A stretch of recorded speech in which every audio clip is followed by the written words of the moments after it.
Welcome to 1 Minute Social Justice, a quick thought on ideas and corrections to misconceptions to promote justice and equality in the world.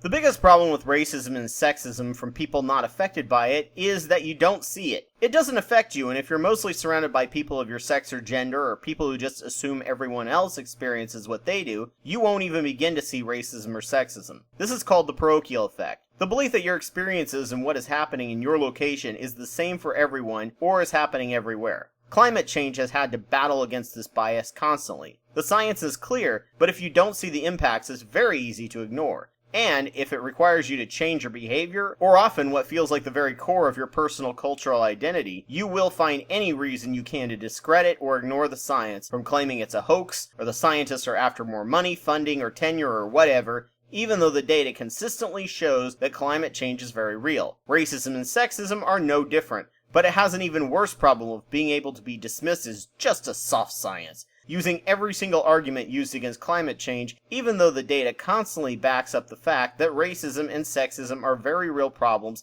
and exist in all of us at an unconscious level. As with climate change, more persistence and methods of communication will be the only way to cause real change.